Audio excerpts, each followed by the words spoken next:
Okay, 1, 2, 3, go. What is up, everybody? Welcome back to Geek Mense Shoot the Shit. I am Yeah, here with Clyde Beach once more. Hey, it worked. yeah, we tried something different. Let us know if you guys like that. Yeah, we're gonna try that. From actually, we're just gonna try it anyway. We're just gonna keep it. Yeah, That's we're gonna fine. do weird stuff. Yeah, yeah, man. So, how are you doing today? How's everything your side? Yeah, it's been good, man. It's been busy. Been a grind, but that's all we do. I know you've been pushing Yeah, as yeah, well and yeah. doing your things, experimenting with new stuff. Yeah, I mean, I'm getting a new job soon, and I'm not excited for it because I'm like, "Ugh, I don't want to go back into an office. I haven't been in an office in like 7 months. I have no idea how I'm gonna behave." Yeah, like that actually happened to me. I got offered a job. I actually turned down a job because they wanted me to go like 5 days a week to the office, and I was like, I can do three, maybe two, maybe three. Yeah. And I was like, yeah, I'm not used to working in studio. I do miss it sometimes, but I like my creative freedom. Yeah. Well, I mean, speaking of somebody who doesn't have a job anymore, let's talk about Superman and Lois. Yeah, yeah. Oh, nothing, my boy Clark Kent. No, I mean, yeah. Okay, so as we say, this is going to be spoiler talks. So I'm saying that up top right now, there will be time codes where you can skip around if you want to skip around, but we will be discussing spoilers. So just know that up top. And if I'm not looking at the screen, it's because I'm working, but I've still got input and things to say. Yeah, yeah, yeah. No, everybody understands. Don't worry about that. Anybody who's complaining about that, pay his bills, and then you can talk. But anyway, so Soups and Lois just dropped episode. I think it was 12 and 13. 12 and 13, if I'm not mistaken, yes. I Yeah, hope I I'm caught 13. hearing. I'm not sure if Oh, I sorry. Go caught ahead. 13.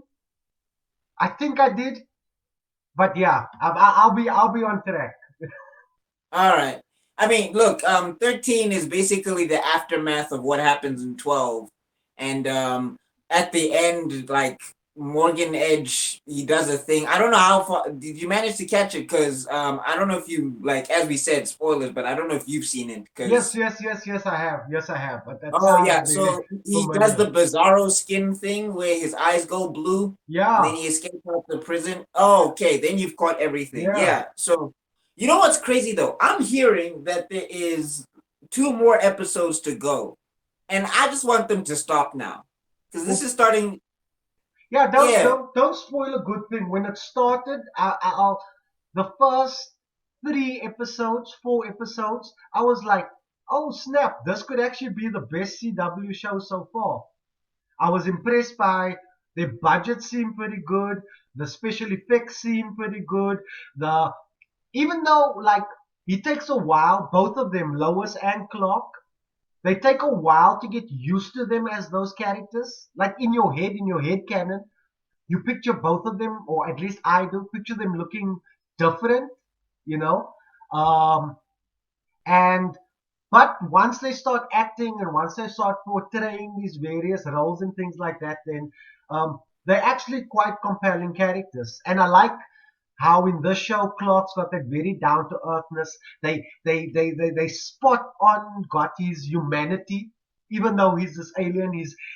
Sometimes he's more acts more human than humans do, even though he's an alien from another planet. Um, Yeah, for me, I didn't have that issue because I'm a notorious Superman hater. So I yeah, lots of stuff Superman I haven't enjoyed for a long time. I did enjoy World's Finest when he was together with Batman, yeah, and I know they nerfed Superman because yeah. practically Superman can fix everything. So Batman would not be necessary. Yeah, yeah, I get it, but I still enjoyed them together. And one thing I love about this show most definitely is that they pared Superman down. It's been the biggest upside for me to see him be super, but not to the point where it's too much. Like Yeah, he can't be everywhere. Like Superman in the comic books, in theory, could be everywhere at all times, type of thing. He could be, but but to me, in my head he's that strong. Yeah, But like in this show and in good Superman stories, you get to see that he's super, but he can't do everything. yeah. I And I think like that. I think they pointed that out in the show, also in a more compelling way, because it's thoughts that I had, because growing up I've always been a massive Superman fan. I know there's a lot of people who have hate and have preference for Batman, but Superman's always been my guy, and maybe it's because I like that idea of like the hopefulness. I like the idea of strong humanity. I like that maybe he has like, this might sound controversial, but it's like almost like someone who's very religious in a way, or grew up in like a religious household. You imagine they never say that about Superman, whether he's Christian or has, uh, or well, in some of the earlier stuff they imply it, that God before and these type of things. But um, that he's got those kind of grounded, old school almost values. Sometimes his values are so old school that it makes him almost naive. And that's where I think the Boy Scout mentality comes in it. But in this one, they kind of also play on the conflicts that you have. Because imagine, like you said, you can't be everywhere at once, right? So if the cops have a situation, this dude can literally hear everything that's going on, and he has to siphon through and in his head prioritize which things he can help with, should help with, and shouldn't help with. Sometimes he has to literally switch it off so that he doesn't feel compelled to help. And I was thinking, it's like the police force. Certain things are not in your jurisdiction. If you are a knock, you don't go and solve a murder. You looking for drug rings. You DIA. And Superman kind of has to go through that. The threat level needs to be high enough to pull his attention. But how do you maintain your humanity if people is constantly calling on you? Like this, they literally do those moments all the time where he decides to be with his family and he has to weigh up whether it's worth staying with his family and letting the authorities deal, or the DIA, or whatever that organization is called, um, and let them sort it out, and so that he can take a day off, and the responsibility or the please explain he needs to do afterwards is like, I was with my family, leave me the hell alone. You guys could solve that one, I'll catch the next one. He kind of has to do that kind of balancing, and showing how having a normal life becomes such a massive balancing act if you godlike. And I like how you say he's not completely nerfed. I think he's nerfed, um, not psychologically. He's not nerfed in power, because this dude can still move mountains. He can still stop planes. He can still have punch ups with super beings. But they nerf him in the type of responsibility he takes over there. I wouldn't say. I would say that if you look at comic book Superman, like okay, one thing also, Superman. Like I know Batman is inconsistent. Most of these guys are Yeah, inconsistent because we'll you get get to different Batman writers all the soon. time. Like yeah, you get different writers all the time. Like the Flash gets shot by bullets. It doesn't make sense.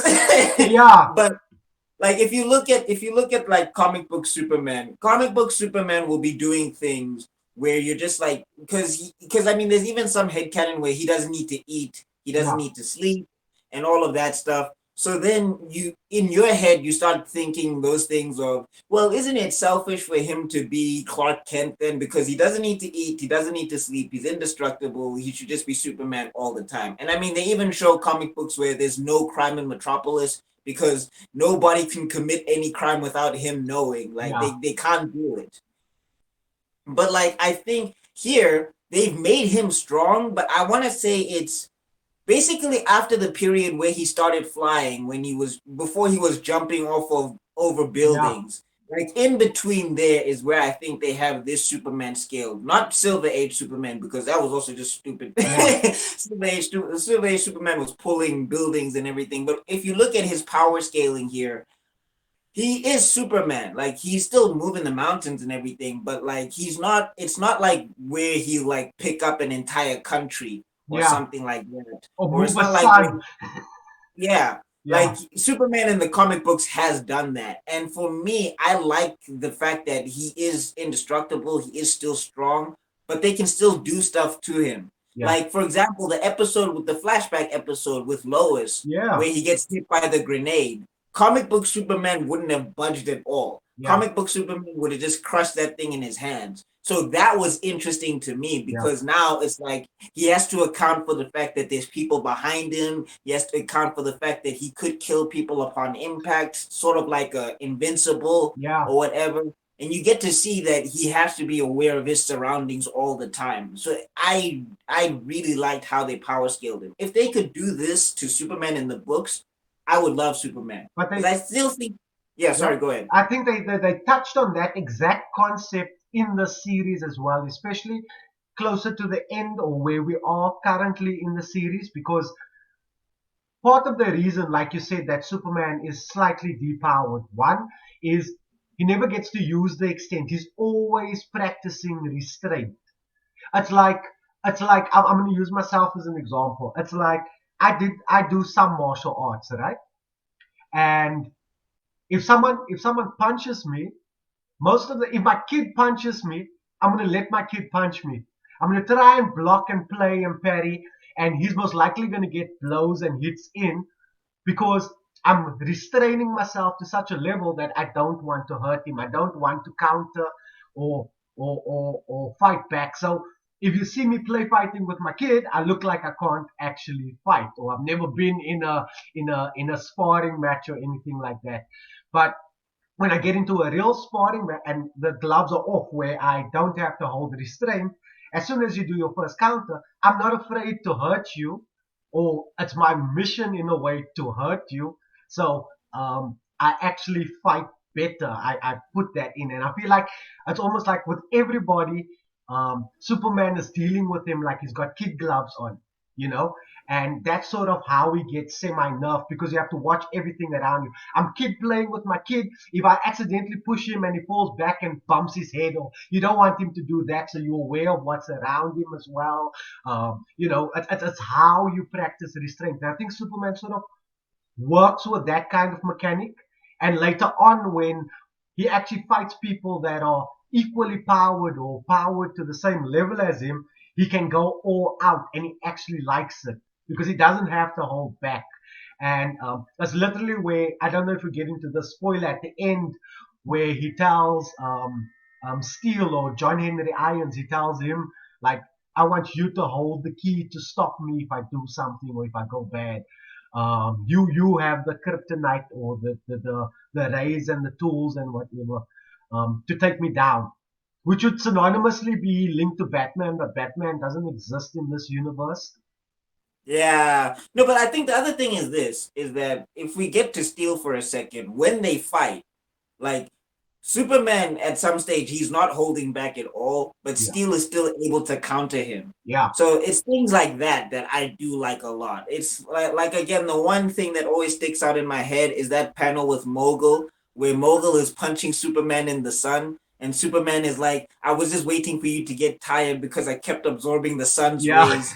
So your punches don't actually hurt me. He was And I doing was he just was like, doing man, a that's Rocky he was doing a Rocky move because that was yeah. Rocky's technique. Get beat until you find your gap, and then But I think the thing is with Rocky, though, Rocky was actually getting hurt. yeah, Superman was just like, I'm gonna wait for this dude to tire himself out. But I mean, again, I still think that they did a great characterization of Superman. yeah, The Easter eggs in here are also hilarious dude. because, like, that episode where they were talking about you have all these weapons to stop Superman, but like in episode one, Jordan is playing Injustice, and I'm Yeah, just like, yeah, and he's like, oh, you're not playing with my character. No, your character sucks. but I'm just saying, and Oh, also on it raises questions though. on that, we didn't even touch on the I say slightly controversial, but the fact that we didn't talk about it means that it's probably not that controversial. That he has twins in the show. This is the first Um, iteration of a Superman where he has multiple kids. In the is it? canonically, so in the comic at the moment, he has John L. or Jonathan Kent. John Kent is his is his son, and he's Superboy, and at the moment he's actually the new Superman. So that's also a big controversial. Everyone thinks he sucks, but he's the new Superman, um, which is the biological son of Clark and Lois.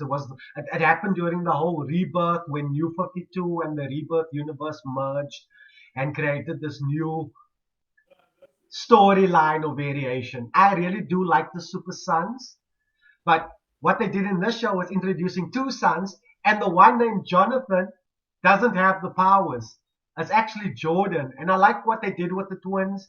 The one twin is named after his dad, which is Jonathan. He's his Earth dad, Jonathan. And the other one is called Jordan after Jor-El. So that's quite cool. And Jordan manifesting powers and struggling with powers and only manifesting it at adolescence is kind of cool. And already having you know, mental illness or you know, and it gets handled well. And I also do like their family dynamic. It's not those type of um, liar reveal type of thing that you always get, Yeah, where the yeah, same issues in the family is a thing that drags through all the way through. the yeah, the essence of it is there, but as a family they talk, they resolve problems, they get mad at each other unnecessary. Lois has the strength of character to apologize even though she was mad, to apologize when she was wrong, or to be irrationally mad, but and just actually accept it and talk about it. And Clark the same way. The fact that Clark willingly, he lost his job, but um, and okay, they never. That is one thing I kind of wanted to touch on. Like yeah, yeah. That he. is interesting. He's like a broke. He's technically a broke stay-at-home dad. Like he's a deadbeat in a way because No, he's but living. I mean, also the other thing is that Lois is also not making like tons of cash, and Yeah, their house was getting like foreclosed on. You know what he has? He has the Daredevil and Spider-Man power. Because Daredevil and Spider-Man always also don't have jobs, but they always have a place to they stay. always And get I'm just like, by. I want that superpower, actually.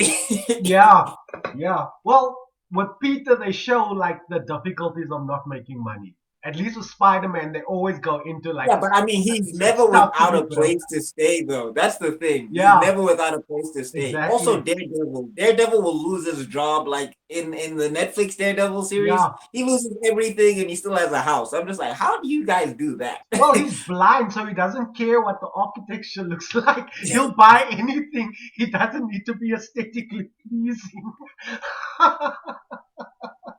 Okay, that's true.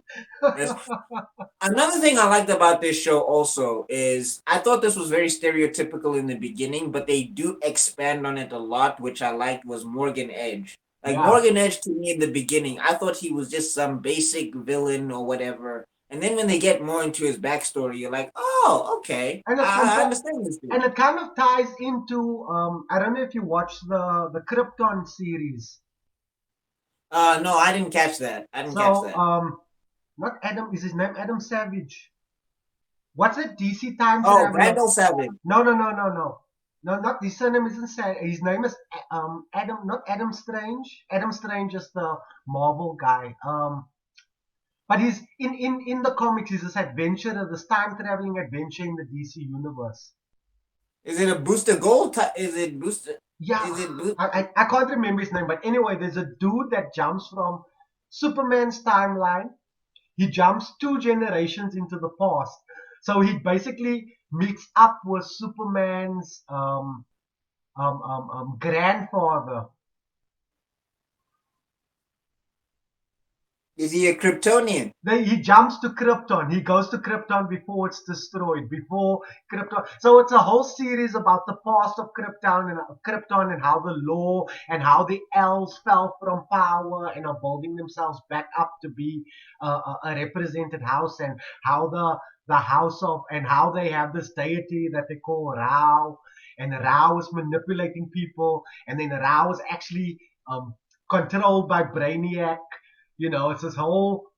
So that's actually there's some interesting stuff. I don't think it did very well as a series, but there's some cool stuff to the mythos, and in a way, this Mm. kind of ties into the mythos of both that series and the movies that. Jor-El and his mom Laura-El was what was her name? Laura Zor-El or whatever his mother's name was. I I can't remember the mom's name. But That's bad. We should probably look it up. and that's what makes Clark unique out of Kryptonians as well. He's not a clone, or his birth naturally. They actually consummated their union in the old-fashioned way, which is actually like technically against their religion. And your genetics get chosen according to the stature of your house. So it's almost like, when you marry off into tribes and things like that, a Yeah. princess will marry a prince to strengthen the unity of the tribe. Um, and so they kind of do that kind of thing, but they do it genetically. So you just find out, like, your little baby gets born or gets bred in this breeding pot, and then he's got DNA from these two houses in him, and then that person is his mother. So Morgan Edges is one of those. So Mm. Laura, for because she had a prominent house, her relation to Edge, she's technically his mother, Yeah. No. Yeah. biologically or genetically. But Clark was actually like bred out of love or made out of actual love. So that's what makes him different. And he's not genetically, none of his genetics is manipulated. So he's technically like a pure Kryptonian genetics, that whole thing. So that's what kind of makes him special. And so Yeah. they kind of imply this in this series as well. But that's deep cut mythos. Um, Well, I know about that because as yeah, I said, been reading comic books enough, and Superman was like the first slew of comics that I read yeah. and everything. So the other, yeah, I did like what they did with Morgan Edge and expanding his backstory. Except like there's just some things that I found confusing, like that whole thing of them keeping him in the dark. It like saps all of his power. I That was didn't under make sense to it was me. under red light, so it was the red. Was it red light? I was How supposed when Clark was in a cage like that, or when they were in the cage, when they were keeping the other Kryptonians who were manifesting powers. Oh no, not The, not that not that part. I'm talking about when he was a kid and he lands on under Earth. that, yeah. So no, they kept him under red light. He was doing that thing to make him stronger, where they hit him with a beam of light. The same thing they put Clark in when they took him Oh to no the no no federal no no! I'm fortress. talking about when he first lands on Earth and he's in that field and those farmers they shoot at him and then eventually he gets captured when he's telling his backstory and eventually he gets captured and he gets put in this prison and he's a kid but like they're like dragging him off as a kid into this prison and then what he does is he runs towards this light space Yeah, and then he like jumps up into the sun and then his powers manifest again. I think that's like that Flashpoint paradox. I don't know if you've ever watched that. Yeah, I saw Flashpoint Paradox, but I think the difference was with Flashpoint Paradox is that they had that Superman in like a red sun Did thing. they have in the red It's a sun, nitpick thing. Because what I'm thinking is if he landed at night and he never got the chance to absorb enough sunlight, he'd never get powered up. Because Well, no, he lands in the day. He does makes it he? in the day. Look, Yeah. then that's an inconsistency. I actually didn't catch that. That's a good catch. I'm just trying to No, justify I why don't I know. think. I'm being hypercritical because it's soups and stuff. So I'm gonna accept that. Like it's just a nitpick. But But I thought that was weird. But that's But valid. What you mentioned earlier, like one of my favorite episodes, and what they do well in these kind of shows, even then in Flash, even though Flash is going downhill fast, oh, it's bad now. but what I like that they do is the deep cut nerd culture, like with Soups coming to the city for the first time. I love the fact that they said his mother made his first suit. And then it's Yeah, got the yeah. classic emblem that still has the badly drawn S on the black background. Like that one, like that costume looked like it was from one of the 1940s Yeah, that animations. was the classic comic. Hence, under the bridge when that green Chrysler falls off and he's catching it. That's like literally the Action Comics cover where Superman Yeah, appears the yeah, first yeah. time. That So, was I caught that. I caught that. That was so, a so nice reference. all these homages. The only thing that still gets me, like, I know we spoke about it briefly in another podcast, but it's like dude, like your glow, you don't even change your hairstyle. Like I could, with my suspense of disbelief with like Christopher Reeves doing it. Like when he was Superman, his hair looked, he changed his hairstyle a bit and he looked more sleek up and he stood different. And when he was Clark, his hair was kind of down, half hiding his face, and he had these massive glasses. So there is doubt, suspicion of doubt. But Lois sat next, she works with Clark Kent.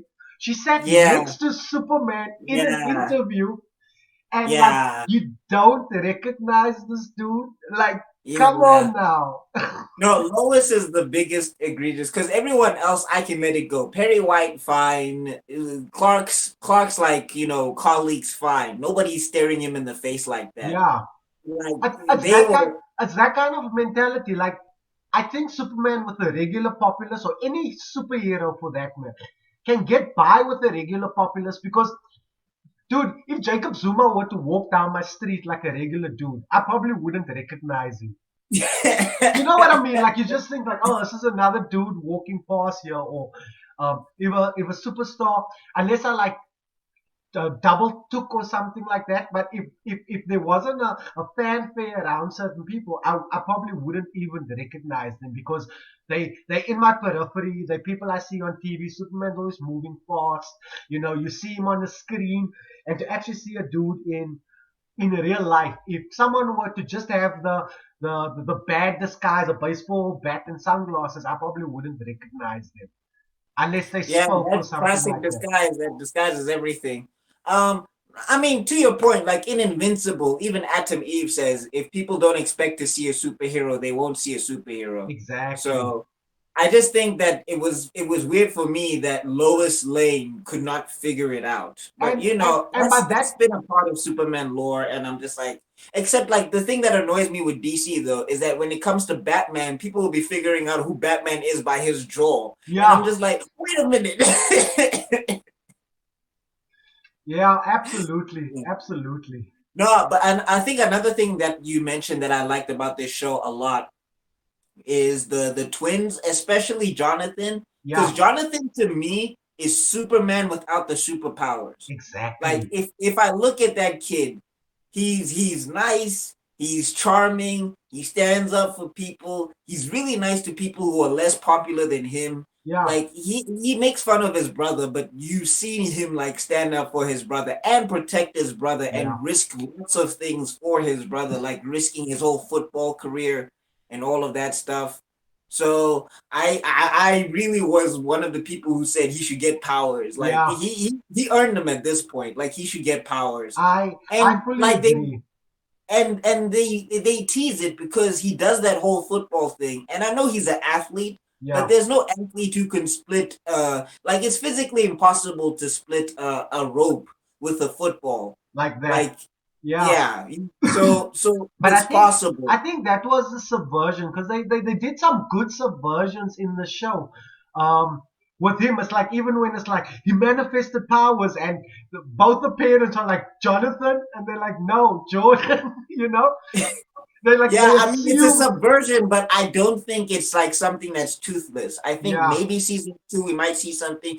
Or what's really interesting is when he starts hanging out with Steel and he starts looking at Steel's suit. Which yeah. first off, that suit needs a redesign. I don't That, like the first suit was better. The first suit to me was better when yeah, he when he I first think, yeah, lands. what they were doing or what how they caught us out is where the suit was literally calling him Lex Luthor. I was like, Yeah, a black Lex Luthor. I have absolutely no problem with that. Absolutely no problem. That's great. He's a variant because they are from different timelines. So I actually thought he looks like a Lex Luthor. He kind of had like a future Lex Luthor personality. He has the Superman Lex Luthor kind of style. His suit kind of looks like what the Lex Luthor super suit looks like. Which I kind of don't like that. I don't like. I don't know how they're going to integrate in live action like a mask that has a face. It has like an actual mm, steel face. How they'll do mm, that, but I'd love to see him do the steel thing more accurately. Like, I really, one of my favorite series. I read the novels, like the actual book version, the graphic novels, is the Doomsday. storyline. The death, the Oh, life and death, oh, with the life and the death the of War of Superman. Superman, Yeah, the life of with death the of War of and Superman or yeah, something. because that's where clone Superboy comes in, where Connor Yeah. comes in, where you meet the Guardian, where obviously they say Doomsday literally fucks up all these people with one hand tied behind his back. They like literally have one of his hands still like in the containment suit that he was wearing. Um, and in that scuffle, that's how John Henry Irons was this genius engineer. So this is the comic book history of him. Genius engineer but he created a weapon for the military, but his weapon schematics got leaked onto the streets. And regular criminals had these superpowered weapons, and he felt guilty, and people thought he was the leak, and so he went into hiding and he worked as a construction worker. And while he was working on one of the scaffoldings, Doomsday basically threw Superman through the freaking thing. He fell in the distraction. Superman stopped fighting Doomsday to save his life and got fucked up by Doomsday because of it. And that is why he committed his life when Superman died to being the new image of hope. That's why it was like, I think it was called The Rise of the Superman, where all the different Mm. the Eradicator came out, Superboy came out, there was Cyborg Superman, and Brainiac was in Cyborg that. Superman was evil, right? Yes, he was the one control. He was the one that spoke and acted the most like Superman. He almost convinced Lois that he was the real Superman. Come back, but he wasn't. He was a plant by Brainiac. So Mm. Brainiac was the big mastermind behind the whole thing. But anyway, Yeah, that's I briefly read that story, so I do know what you're talking about with Steel. So I don't know if they're gonna do that. I yeah, just know that they need to give him a suit redesign because the suit that he has now, I'm like I like the character, but I don't like the suit. Like the yeah, suit needs some work. It looks very clunky. Like I felt like the first one they had, it looked a lot better because it looked like Master Chief a little bit. yeah, So I thought that was a better aesthetic. So this redesign where they made more breastplating and like more mesh in the middle, yeah. it's kind of just like ugh. Like he So needs to feel like he has like this hard, clunky. It looks almost like railway steel. I like in the comics where his suit doesn't look.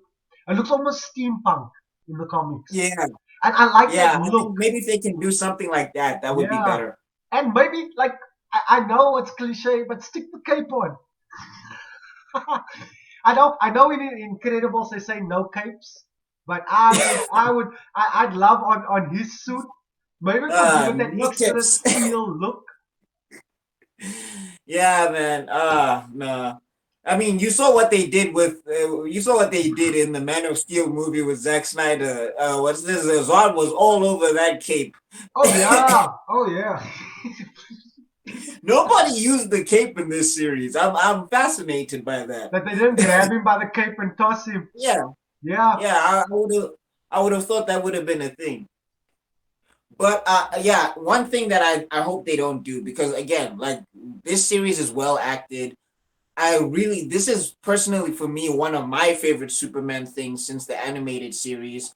Because, like, what's this again with the animated series? They also fell into the trap of making Superman a lot strong, like, very, very strong. yeah, And then it just started raising questions for me. Because when you get to, like, the Justice League animated series with, like, the last few episodes with Darkseid lands, and then Superman is like, what we have here is a perfect opportunity for me to stop holding back. yeah, And then in my head, I was like, first off, this is a cool scene. But then yeah. I started thinking about it and I was like, as soon as Darkseid landed, that should have been your first punch. What's this business of holding back? And This is letting Darkseid we're loose. Yeah, talking about. Because like if I'm Batman, I would have punched Clark in his face. I know it would have broken my hand, but I'm still like, dude, I got tossed aside by aliens, buildings are falling, and you're still holding back. So I do like it when Superman is pared down. So I hope they continue that because yeah, I'm really enjoying that. yeah. And the action scenes, that's another thing also. The action scenes were better to me in the beginning than they were towards the end, Yeah, which is weird for me because I thought they would have put more money towards like a big blowout at the end. yeah. They kind of have a weird fight. Like when he first meets let's I don't even want to call him Steel yet because he hasn't John Henry taken. Irons. You just Yeah, call him John Henry yeah, Irons. he hasn't taken on the that mantle or that moniker yet, the Man of Steel.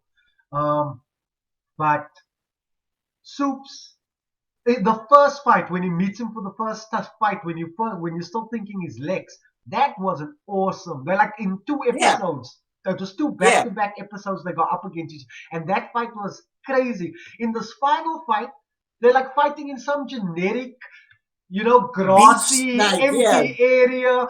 They don't even hit each other that far. Like he doesn't even hit No. Superman like through into other areas. He kind of just hits him with the hammer, taps him. They Yeah. fight like a street fighter fight in the small Yeah, area. like that's the thing. It's like the first fight you see them, they go to space, they go to China, they go to like they kind of go all over the place. And that's where Yeah, I was like Superman to me. I know he's holding back a bit, but like Steel is giving him some problems to yeah, where Superman is deciding he has to hit a little bit harder. But with this one, like yeah, they go to space for a bit and then they just land in this beach and then they just contain it to the beach where yeah, I was just like, maybe if they, I mean, probably they were trying to hook people in like the beginning, yeah. which is cool. But I mean, I think I would have made that fight a lot shorter then and diverted more funds And towards had the end. budget closer to the end. Yeah. Look, I don't know. Maybe it's got to do with COVID and production scheduling Oh, that could also be a thing. That could and also be a those thing. kind of things, and they're still trying to keep it high end and having people work on this type of things under these kind of restrictions. Obviously people getting vaccinated and things clearing up and the world slowly getting back to normal Some people getting vaccinated. Hey, is people are helping. debating about this vaccine. Oh, dude, I'm registered. I'm gonna get that. Whatever chances I have. If I grow a third eye, then I have a third eye. You might get Magneto powers or something. Who knows? Hopefully. Yeah, I'm not I registered yet, but I'm probably gonna get registered soon. You know, like as I say, but people what can I do like, what they want. Just also be responsible, because I know yeah. some people out here are on some sort of screw it, fuck it mentality. I don't care. I'm gonna do whatever I want, and I'm like, if you're gonna do that, you might as well get the vaccine. Like if you're living that dangerously, you Yeah, might as well. Superman would tell you to get the vaccine, even if needles can't penetrate my skin. I will, I will have my vaccination deposited direct. Yeah, um, and what I actually wanted to say about the cast is they have really good chemistry. yeah, What could otherwise be really cringy talking scenes don't feel as cringy. They don't actually make me squirm and feel uncomfortable. I think the characters, the actors and the characters work well off each other, and that's what I can appreciate about a show like this. I also like that they don't harp on the same thing too long, and that the family doesn't continuously just have the yeah. same The writing issues. is tight. Like that's another Yeah, thing about the show. Like the chemistry is there, but the writers are also they're putting in a lot of work. yeah, Like a lot of things that could be terrible, they're really writing them well. and And I think maybe that's another thing with Superman is that he's a character that if you write him terribly, it's going to be a terrible story. But yeah. if you write him well, like Batman has the cushion of him being human. So even if you write a bad story, you can kind of grace yourself with that. But Superman, if you write him terribly and you have him do too many fantastical things, then people don't care anymore. But if you pare him down and you write him well, you get some really solid storytelling, which I think they did perfectly with this. And you also get like dope through lines. It's like small things that trigger bigger emotions, but they do it well. We spoke about this last week when we spoke about Tila from Master of the Universe. Um, Yeah. if you look at something like um, Lois getting triggered when she meets John Henry Iron and he mentions their daughter's name that she miscarried, and the effect it had on her, like psychologically, and how she had to deal with it. That was actually like such an endearing scene. Like I often don't, when I watch things like this, I often don't feel, I'm not very empathetic, because I watch shows very pragmatic and logically, but that actually made me feel something. I was like, yeah, this is the kind of loss a mother would have. Like if you went through something like that. The hurt Clark feels when He's struggling to bond with his sons. You can tell on his face through small moments, but because his son is mad at him doesn't mean that he still won't discipline his children like a father would. He still reprimands them, go to your room, be more polite. You see, they've got that kind of things down. They speak like real people, they interact like real people. Yes, it's dramatized and there's that element to it, that showcasing thing. But for the most part, they deal with issues the way real people would deal with it, and yet it still moves the plot forward. Often that Yeah, I kind of, think like the first episode set the tone for that because when he has to fly home to see his mom, that whole thing before yeah, Ma Kent passes away, like that whole thing was put together really well. Like for exactly. me, I definitely this is the best CW show I've seen outside of Black Lightning, which I'm Oh still yeah, upset I'm upset that that got canceled at season 4. But like outside of Black Lightning, I think this is for me personally, this is one of the best CW shows. Because yeah. Flash, I don't know what's going on there. Now they're Power Rangers. I saw a clip the other day and I was like, oh my god, because now he's using a Speed Force A speed lightsaber. for, yeah. And I said, oh boy. But Fighting yeah, God yeah, speed. I definitely think. But now, one thing they need to do is they should start season 2. This last episodes, whatever you have, push them over to season 2 because Yeah, this business of you keep going and you keep going. We've reached the conclusion. yeah, We caught the bad guy. We fought the bad guy. The bad guy is setting up the next event with the Eradicator, which I don't know. That's also kind of iffy to me because I'm like, I thought your whole purpose was to take over the planet. Eradicator doesn't have a lot of subtext. yeah, I don't hear Eradicator and hear like, okay, we're gonna take over the planet and resurrect Krypton. I hear Eradicator, we're gonna destroy everything. So yeah. I don't know how that's gonna work. So But yeah, yeah, they must go to season 2 now. I'm hoping if they eradicate, because like the pronoun or context or however they explain the eradicator sounds more like a thing than a person. And I suppose Yeah. it is. And again, I'm going back to Death of Superman, Eradicator. When Superman got purged from the world, this consciousness or this being, which is not a full, it's a sentient thing, but it's almost a robot in a way. And Is the Eradicator a thing from the books? yeah, Oh. the Eradicator buys a Superman. Or he comes back when Superman dies. The Eradicator takes on Superman's form, and his eyes dispense, and he's like photosensitive, so that's why he wears those visors. And he literally stole Superman's body to use it as a battery to focus Superman's powers into him. He can't absorb energy from the sun directly, so he uses Superman's body as a battery to charge his own body to manifest the powers. But Oh. when he comes back, he speaks um um like what's his name? Like thingy. Bizarro. The dude that flew into the sun at the end. The The bad Morgan guy, Edge. the Morgan Edge. I couldn't get to his name now. He kind of speaks like Morgan Edge, like um, um, I am the last son of Krypton. He's got that whole kind of like prophetic. I'm here to oversee mankind, to fulfill the mission that my father has sent me forward to do on Earth. He's kind of got that mentality. Um, but he's Oh, okay. but he's not completely evil. He goes too far. Like he's fulfilling Superman's mission, like the reprogram mission that Superman's doing, but he does it in the wrong way in the comic sort of thing. But the Oh, Eradicator okay. is there to terraform and repopulate, the same as Morgan Edge's sort of vendetta. So they kind of merge the Eradicator's agenda with Morgan Edge. So I'm curious to see, like you said, how the Eradicator comes into that, what kind of tool he'll be. Because for me, I thought they were going straight Bizarro, or I thought they were going like a Doomsday esque route where when he comes back, he like manages to take Superman out, and then they do a Superman, then they do like a Rise of Superman type thing, Yeah. and then from there, then they bring Superman back, and Hmm. there's more superheroes in Metropolis. That was what I had in my head. That's completely possible. They do this thing, or they did this thing in the New 52, and it's so long ago. There was this other Kryptonian who was like a solar Kryptonian, right? I think I know who you're talking about. Yeah, Like he. completely destroys Superman. He's got like gray skin, Yeah, and that's where and the he's got two like and that's where the two Supermen fuse, because the one Superman, because through a blip in reality warping, with the fusion of the universes, Clark was living as Clark White with Lois and his son. They were living under different alias. And then this new Superman who was dating Wonder Woman was the Superman of that universe. So classic Superman was taking like a break.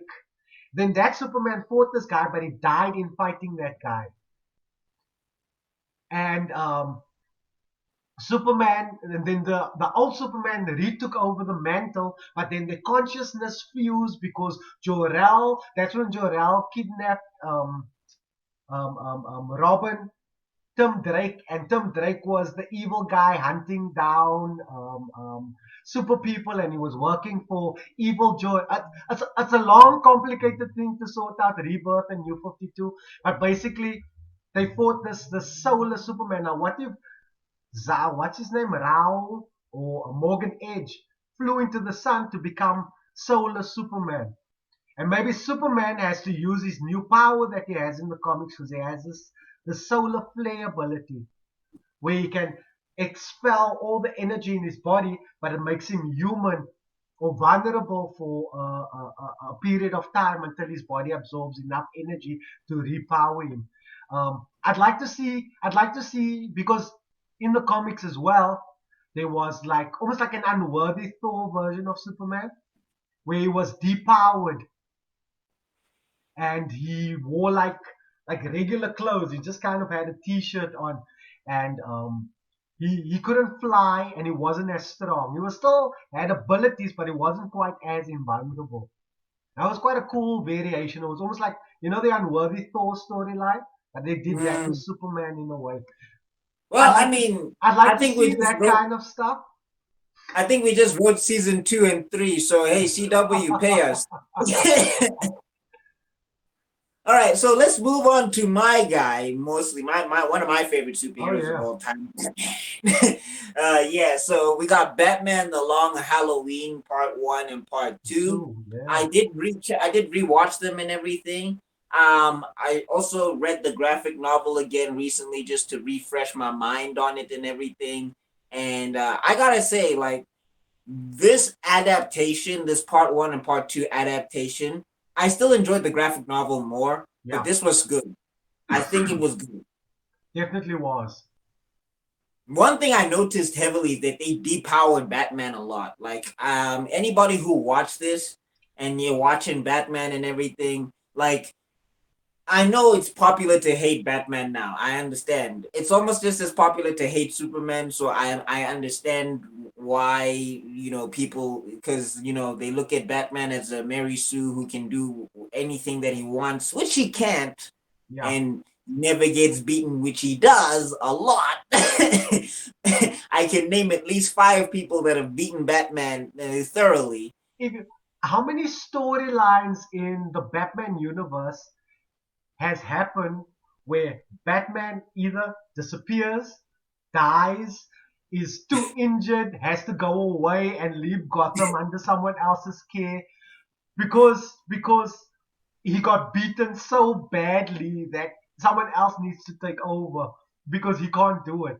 So Batman he is a fallible character. We like to think of him as infallible, but I just Batman is Sherlock, or my Batman that I always like. I like to think of him as Sherlock Holmes, but with fighting styles from all around the world, like a ninja Sherlock Holmes. And I think that was the whole idea for Batman. Um, what you're saying about being depowered in the show, if you do read Jeff Loeb and Tim Sale's version of the story, um, this is a very fresh Batman. Like, I think this is Batman right after like year one.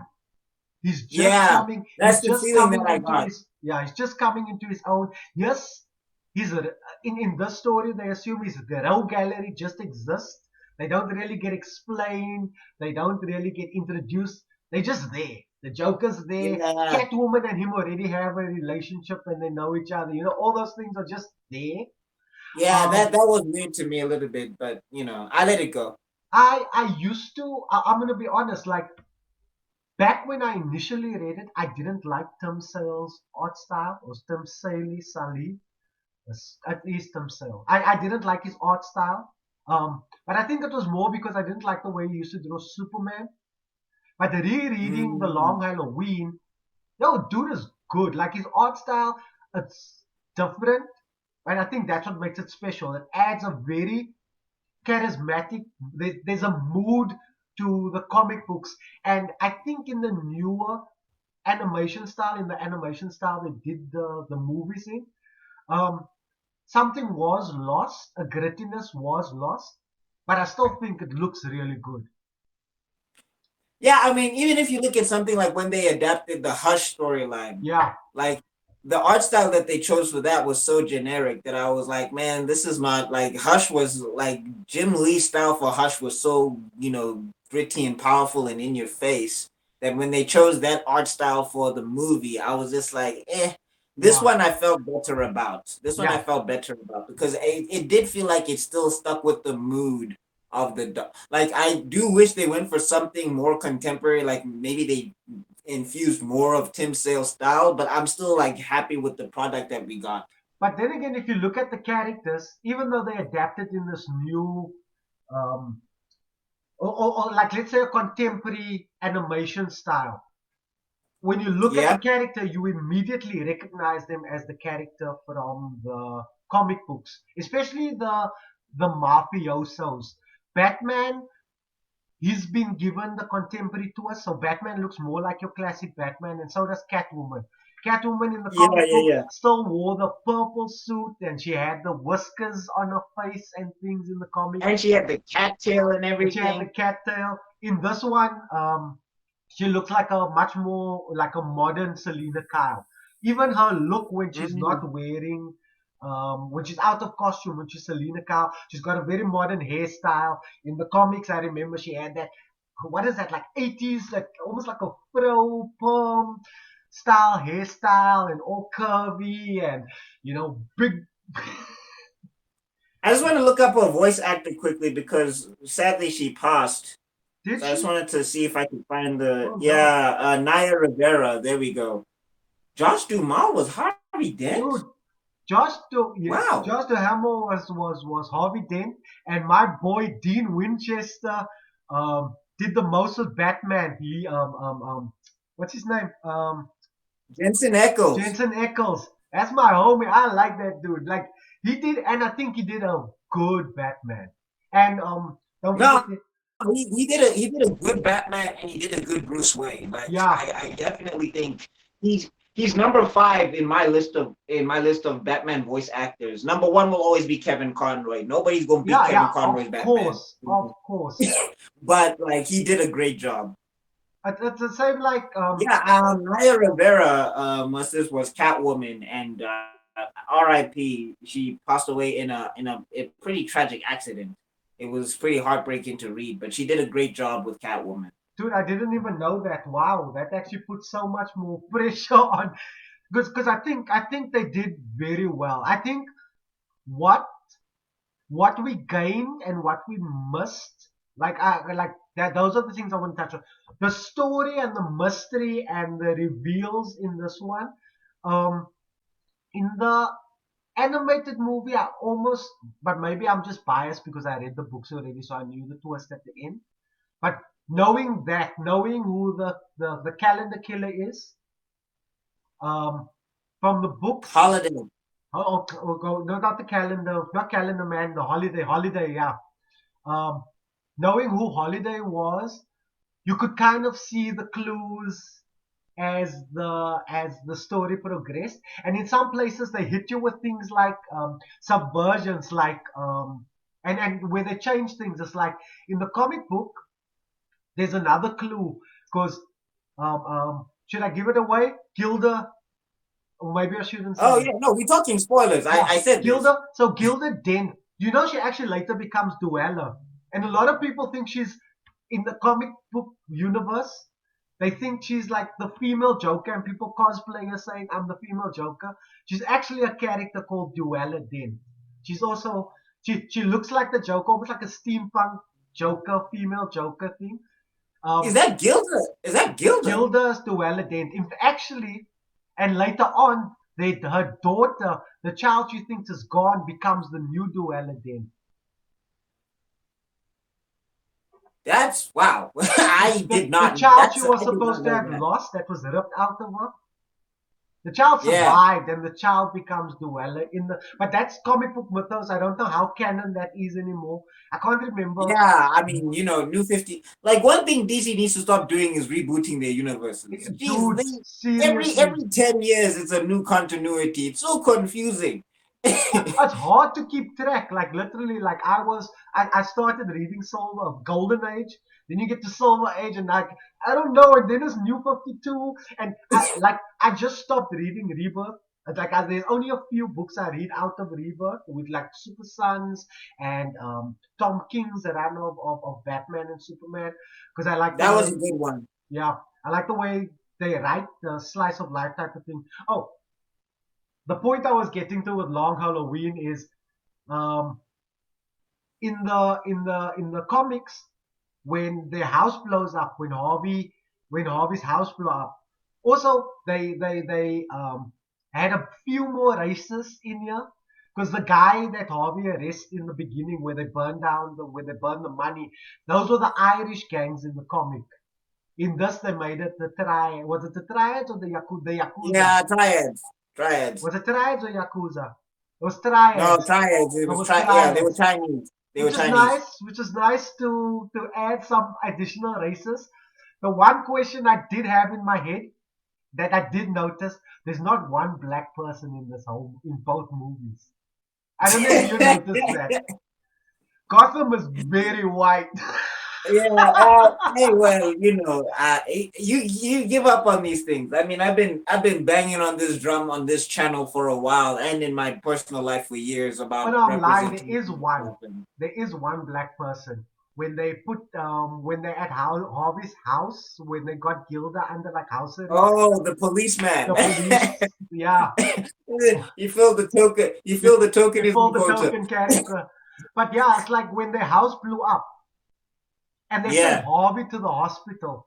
In the comic yeah, books, Gilda's the one who got hurt. yeah. So she's the one who's in hospital, and the killing's kind of. So you get a clue like a killing is stopped, and she escapes. And Harvey, when in this one he gets hurt, and I was thinking like, oh, because he turns his body to that direction as well. It's like, is this where he's going to become Two Face? They gave you a lot of false things, but they had the actual classic Two Face um, situation happen, the acid in the court. So there was like really No, that cool. was that was actually pretty cool. I actually like that a lot. And the Gilda twist for me, I found interesting because I didn't suspect it was going to be Gilda. I thought that maybe Roberto Falcone was going to come back Come from the back. dead somehow, like he had faked his death or something. Yeah. So I didn't, and I was also happy for that change because one thing that annoyed me was when Catwoman just yells out Bruce when he's in bad Yeah. costume, and I was just like, "What are you You doing?" don't do that. Like like she's Catwoman. She should know better. Like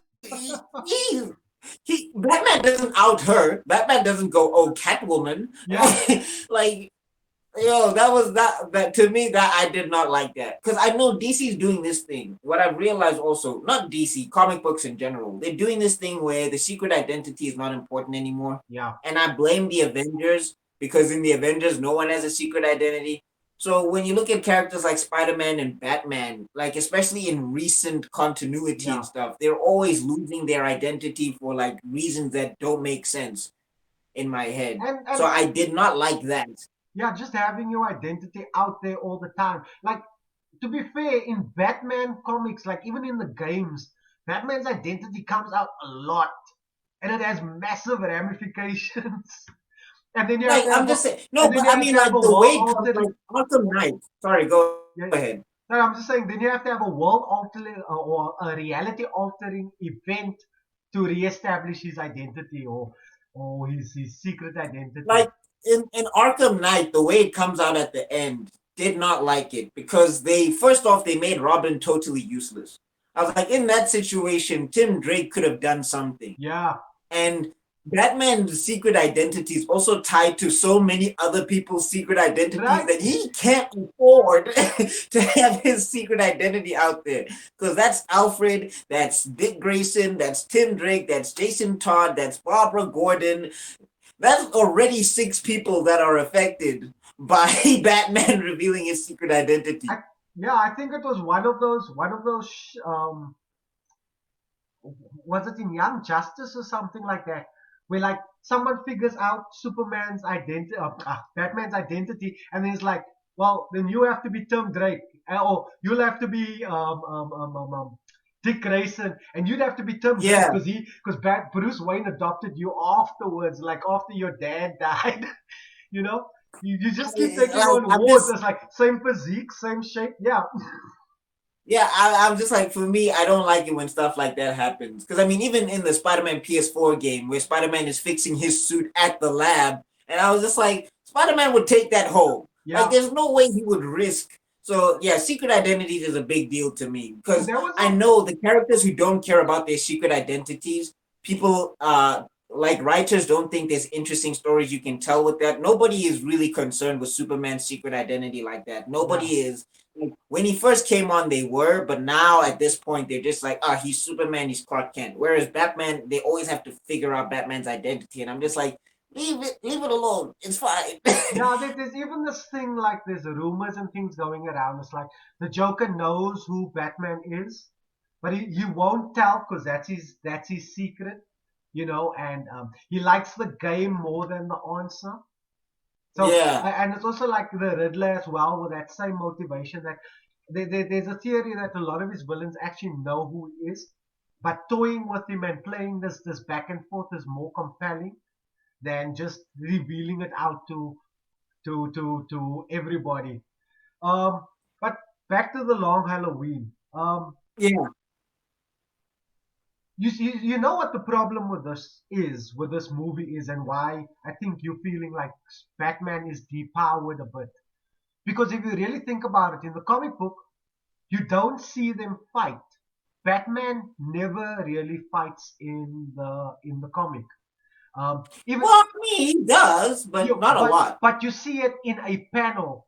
What happens in Uh, the spaces in between? You'll see one shot of him flying down, or that awesome Tim Sale sort of high angle shots where Batman's swooping in and villains in front of him, and then the next scene he's picking up a clue or whatever. You don't actually see him punchy kick. Nothing is choreographed, so a lot of what Batman does is left for your imagination.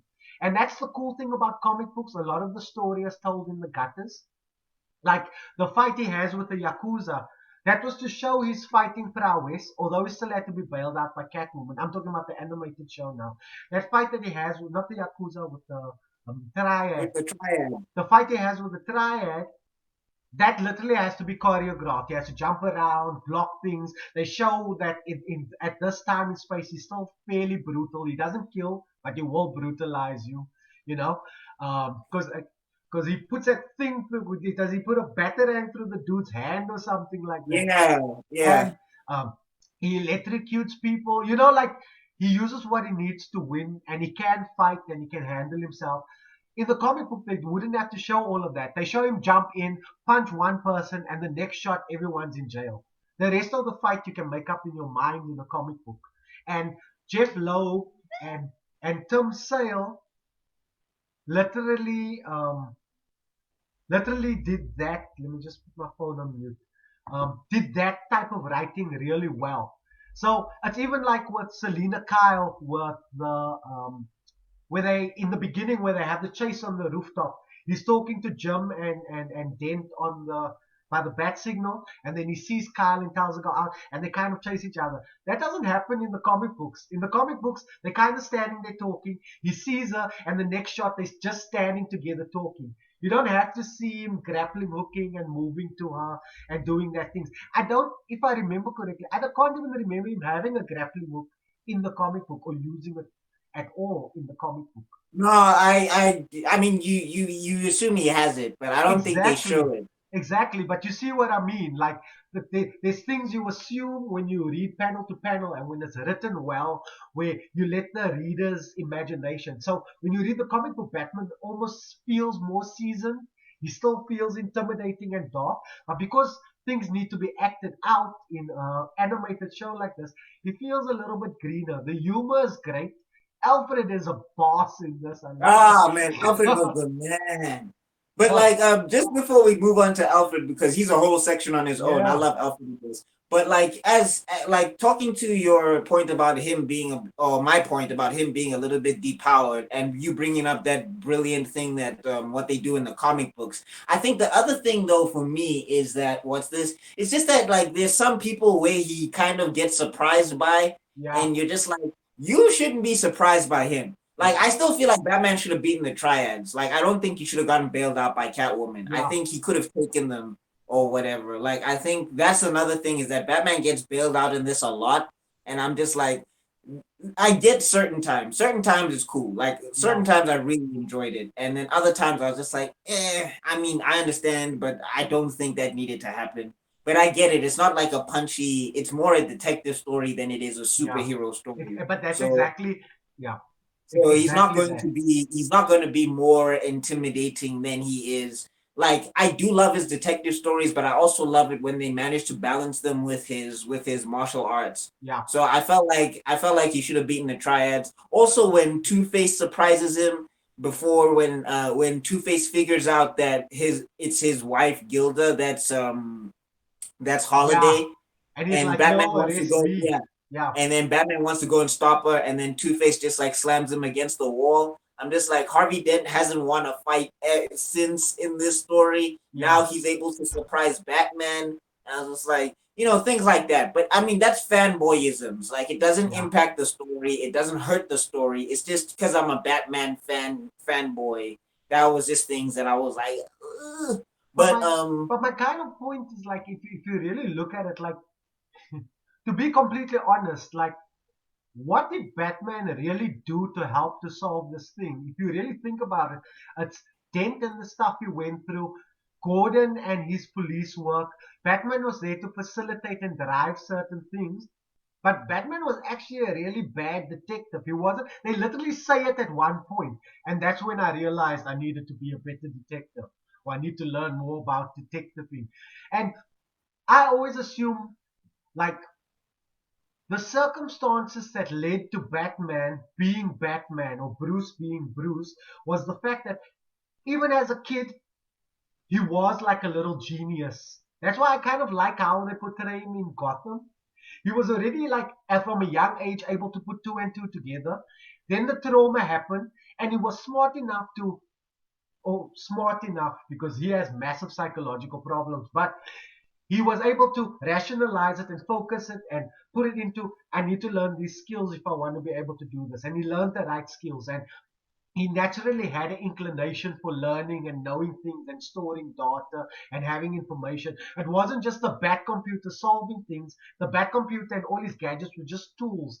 If Bruce, like in the comics, I also like, and I think in this comic they also do it, but they don't do it in the show, in the movies, where he disguises himself, where he does, where he wears costumes and gets information by being like a spy and things like that, and going into Yeah, like cabins. that alias he goes under. I can't remember the name. Yeah, There's an alias that he goes under. I can't remember it now, but but it's that like it's a shows very Batman. Batman literally only did the Batman thing in the very end of the movie, where Gilda's burning the evidence and he's behind her and it's like, I knew. But Harvey figured it out before he did, you know? yeah, which In is which.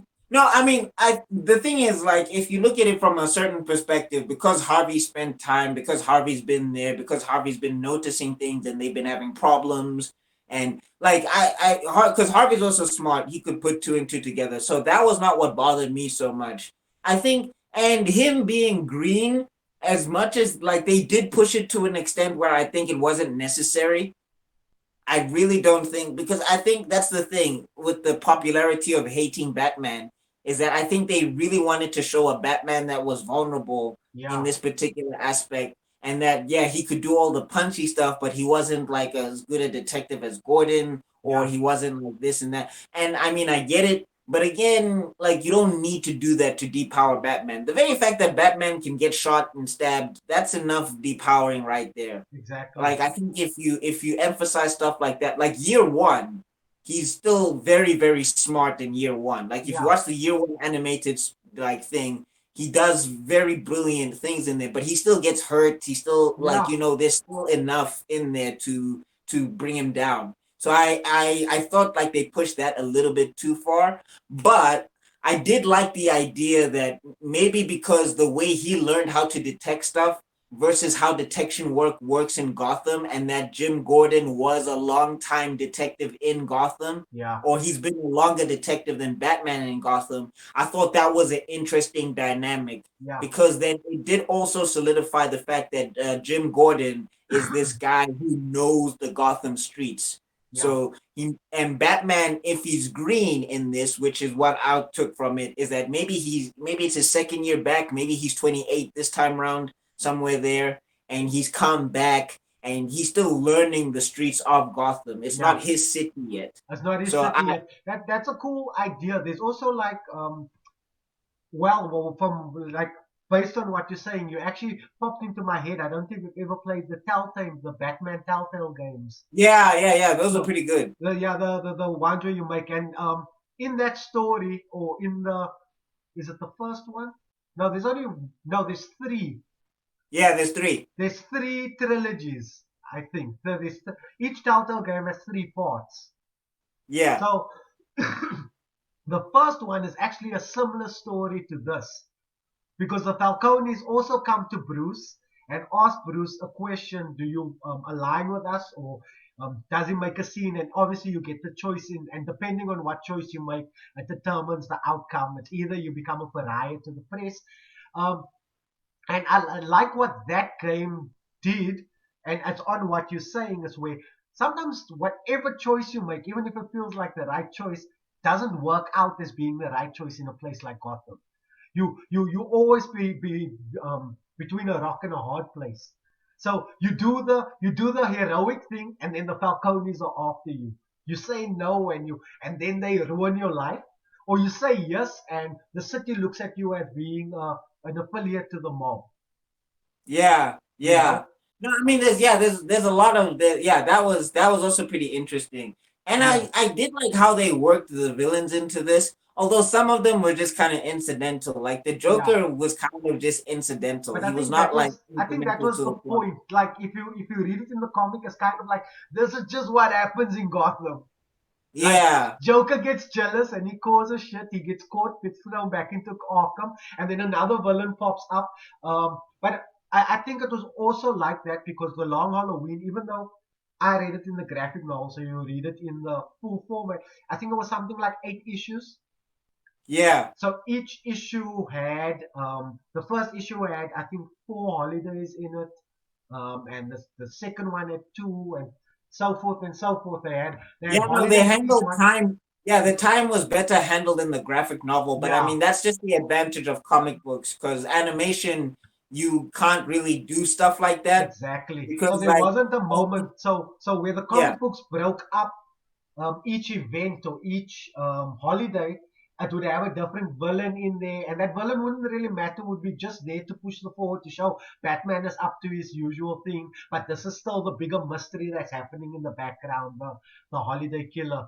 And he's still got his rogues gallery, his villain of the week type of thing, and then he needs to get over that. And yeah, but that's why I felt like he was still more seasoned in the graphic novel because of like with the villains that they bring in here, a lot of the villains that they bring in here is just like you guys need to be around for a while in order for Batman to deal with you. yeah, But I mean, anyway, let's move on to the Batman of Batman, Alfred. I love Alfred in this. Alfred was amazing. yo, this takes Alfred's me always amazing, this though. this Like takes me back I to the classic Batman, sarcastic Alfred. It's like, what was the first line? That was like one of the earliest lines, and probably one of the best lines. It's like he's like, Bruce is like, I don't believe or I don't like Halloween. So he's like, yeah, dressing up and going around acting scary. Of course you don't like that.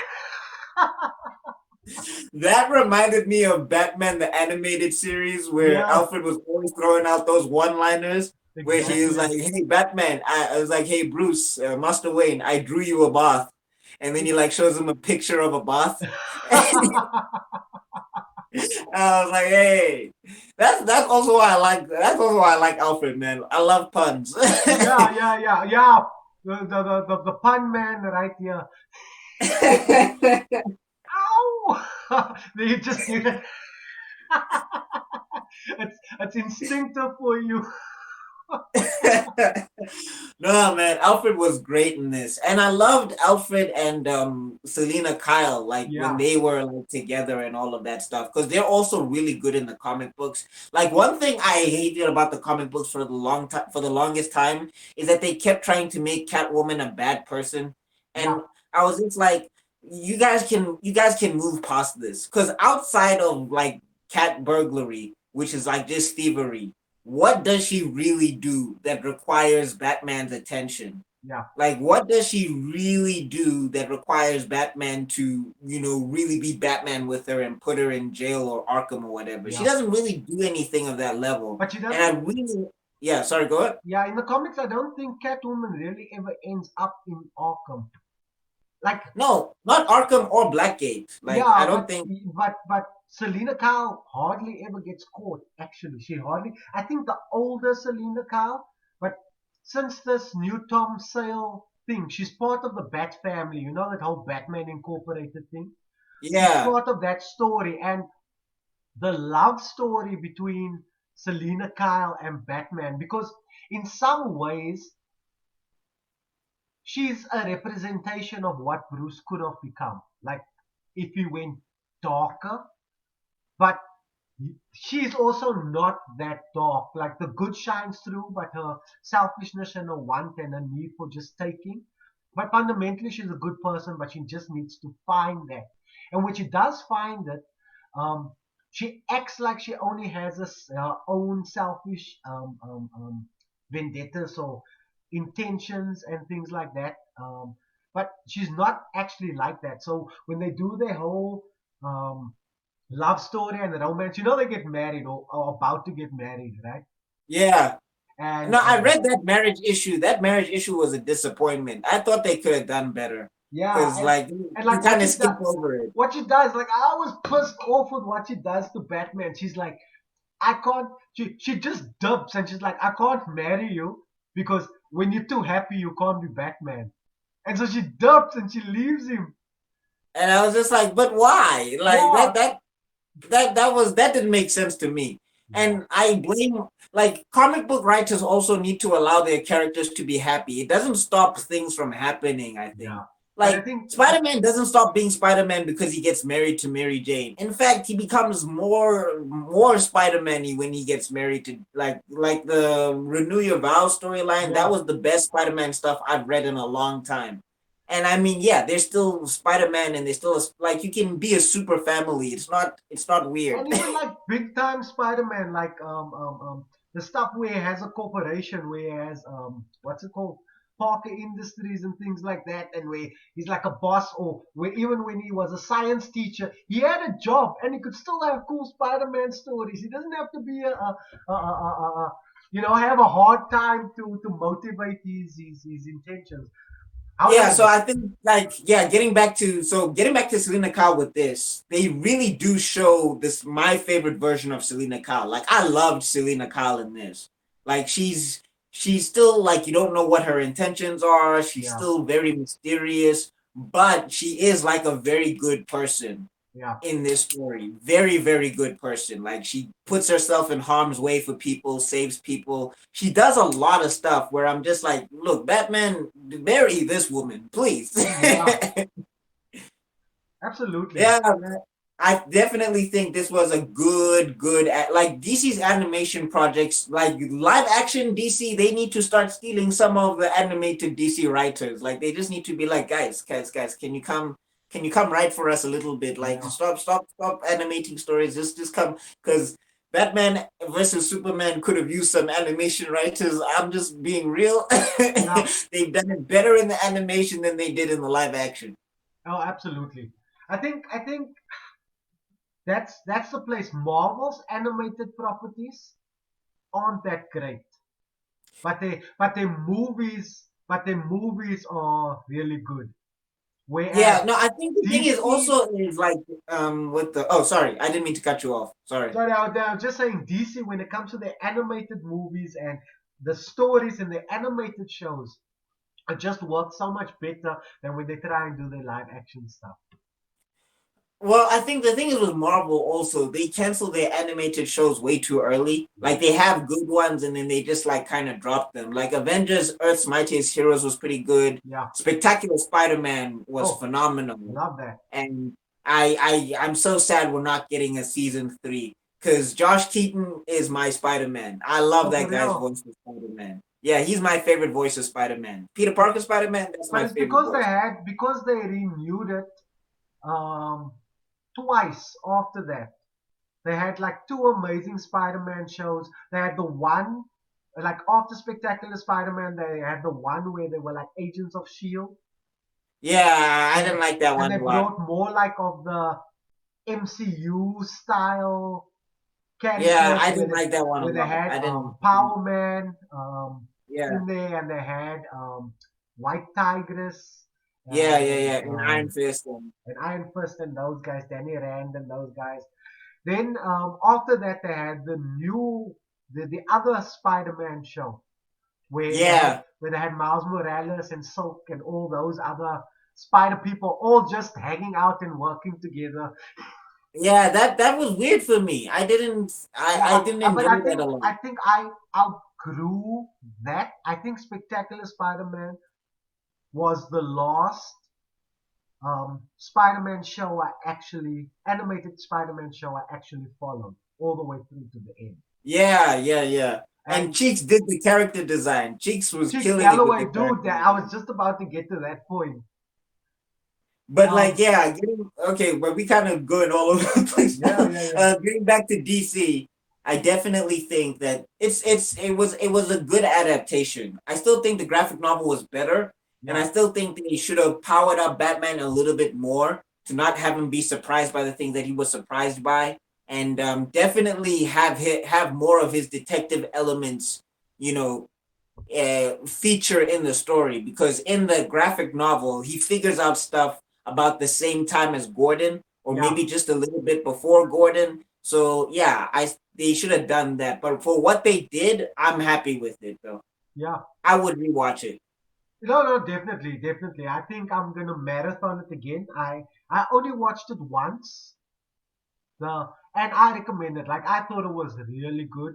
Um, I don't even care about the depowering of Batman. I think they made all the characters that matter compelling. Falcone is compelling. The Maronis and the others, but that specific, Although Falcone was shut up. Like when Falcone was complaining about his boy, I was yeah, just like, man, shut up. and like You done killed so many people. Now we're supposed to cry for you. and Man, there was get like out of my and there face. was like good clues, like the Holiday Killer uses a pacifier as a silencer. Gilda lost a Yeah, child, so yeah, the pacifier on the gun has a symbolic meaning. They don't harp on it; they yeah, just give you the viewer that clue. So afterwards, you sit think, oh, that's why. yeah. Um, The only thing that I found confusing is that how did Gilda change her physicality so much? Because like the design that they had for the Holiday Killer, and when you look at Gilda's design, I was just like, yeah, was she just running with? She has to be like I the think she put a just a wide shoulder jacket on because um, I think it's in the next book. The daughter, Falcone's daughter. yeah. Okay, if they do the movie, I think it's Dark Victory is the next one after the Long Halloween. Because Jeff Loeb and Tim Sale, they actually have a trilogy. There's three books. There's What happens after Two Face gets caught? I thought like Two Face getting caught was the end of it. no, but this is Long Halloween is the end. Then there's three books that are a continuation.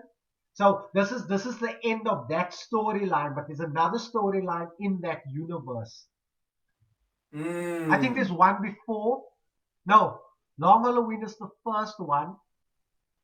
I can't remember the order, but then there's Dark Victory because Falcone's daughter, the one who fell out of the window, she's literally in traction in the next book. She's got like this Oh. brace on her head and stuff like that. I remember that imagery, but to be fair, I'm gonna be completely honest. I can't remember what happens in that book. I might have to go read Dark Victory because And then now I'm there's also and like, then yeah, and they introduce Robin as well. They bring Robin into the oh, story okay. as well. I might have to go because that's the other thing that's confusing with DC continuity. Like you get 700 issues of Batman books, and then you get all of these pocket universes, and Yeah, it's like, is it canon? Is it not canon? Because Killing Joke was only made canon after the movie. Barbara became Oracle. Yeah.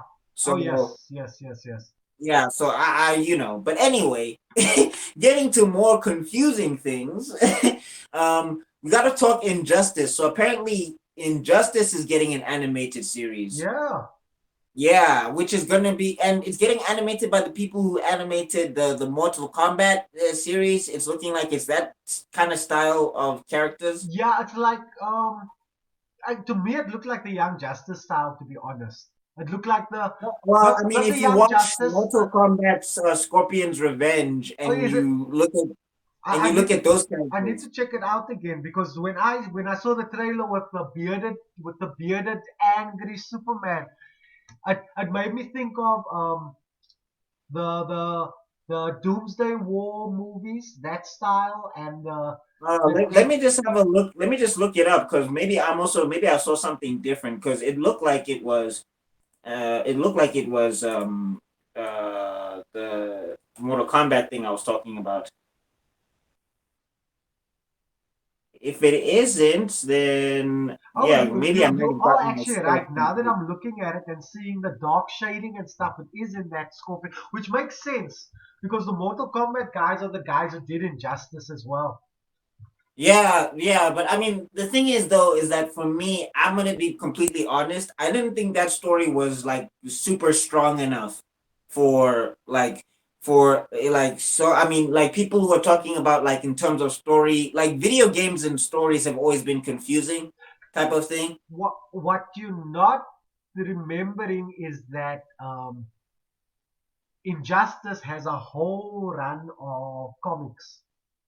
Yeah, I remember that as well. But I mean, even the comics for me in certain places, like for example, was this one thing that I found very interesting, like Superman going completely nuts after killing Joker. Okay, but like the other thing of like when he kills Shazam in the game, like that to me felt like it was a bit forced.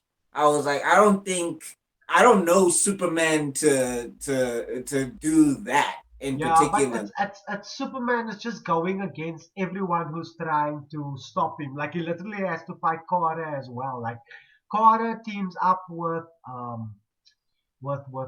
cyborg and with Batman from a different reality. Oh no, from that reality, but Kara's from that reality, and she gets turned because Superman went cuckoo bananas. So Yeah, in the comic books, yeah, he goes mad because Lois was pregnant and Joker killed her and blah blah blah. And Lex puts these pills into the world, and if you eat these pills, it gives you equitable. It gives you strength to be able to fight people and put you on even playing ground. So these polls become a whole thing. I can't remember much of Injustice anymore. Like you say, it was very convoluted because it's based on a game. But I know mm, lots of people love it, and maybe the animated spin will give it that juice because the same studio, Scorpion's Revenge was a dope movie. It was so much.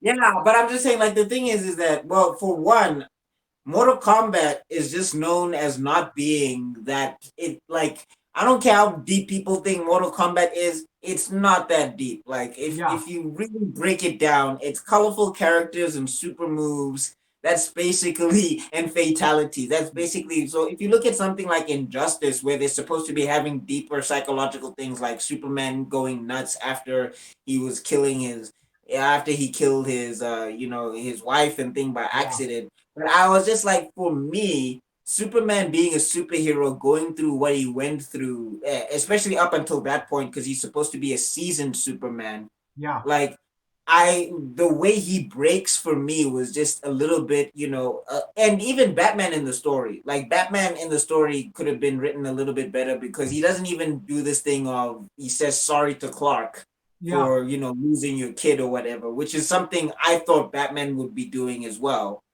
And Damian Wayne annoys me heavily in the thing, because and the continuity of it is also nuts. Because in Injustice 1, Damian Wayne is a full grown Nightwing. And then you get to Injustice 2, then he's back to like Robin size. And So I'm was just like, that Damien? Was Nightwing Damien? Or yeah, in the Injustice series, he why becomes don't I Nightwing. remember that? I always thought it was Dick. No, it wasn't Dick, because in the comic books, Dick dies Oh because yeah, Damian Wayne makes a oh yeah. mistake. Damien pushes him or something, and he like No, cracks well, his. Damien, like, yeah, Damien, I think he pushes him onto a rock, and then he like Yeah, hits like the back of his neck, and then he yeah. like, yeah, and then Or yeah. the So I think there's enough in there. Definitely, there's enough in there. Definitely for an animated series. I just don't think that the storytelling was, completely strong for, that particular slew of what they were doing. And also, they retcon a lot of things in Injustice 2, which I don't know if they're going to be doing sequels to this, because the way I forgot how Injustice 1 ends. I think it ends with invasion from Brainiac or something. I can't remember. But yeah. yeah, I think there's a lot there that they can I'm mine. I'm I'm actually just gonna check out these comics again, like just to know. But there's a lot. Like basically, the premise is to put two people that would normally be friends, put them up against each other, and make them fight each other to the death. Yeah, no, I mean, and but like also Superman, like the lengths that they take Superman to, like I like what's this? A lot of people who are Superman fans, I understand why they get sick and tired of the evil Superman, because like they push him to like lengths where it's just like like that's too much. Like for example, when he breaks Batman's back, or when he kills Alfred, or when he kills Green Arrow and Yeah. everything, and you're just like, and he kills like Green Arrow when his parents are there. And I was like, wouldn't mom and pa Kent be like, maybe no, let's not do that? Clark, listen to me. Yeah. But I think it's like, yeah, but that's such a trope that comes up, and I think it's an easy writing device for Superman because we literally praised Superman and Lois, but they did exactly that thing where they were turning evil Superman, but he never turned. He never. Yeah, well, I think the counter to that though was that they were trying to replace his consciousness, so it wasn't even Clark Kent going evil. And Yeah, they were also, it's literally the trying fact. to put Zod in him. Yeah, that was so. I mean, for me, I was okay with that, but Yeah, like when you get to something like Injustice, it's just it's like 100, and then also you get to Wonder Woman, who becomes one of the most twisted characters in the series. yeah, You're just like, weren't you guys like just heroes like not months ago? Like this is a radical shift in psychology yeah. for, and like also people in the Justice League, like none of them actually like, a lot of them don't disagree with Superman, and I'm just like, there would be some form of pushback on some level.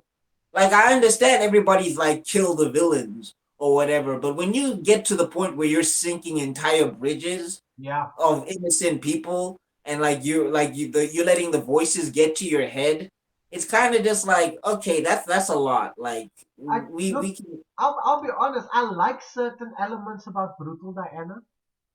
Like technically in the new continuity, she is in the pantheon, so she's technically a goddess or a demigod or whatever. Um, Secondly, I like that. Like they imply that she's seen war, been in war, and been in fights. So she thinks like collateral. She thinks more like a soldier than a superhero, although she has superheroic powers. So people dying is part of battle in her head. So I was literally thinking like because in my head I was like, Superman doesn't kill, Batman doesn't kill, Diana doesn't give a shit. She in the Snyder movie she chops off Steppenwolf's head, and I was like, yeah, Diana would actually do that. Like I kind of like that Diana, but she's got a modicum of she's got enough restraint.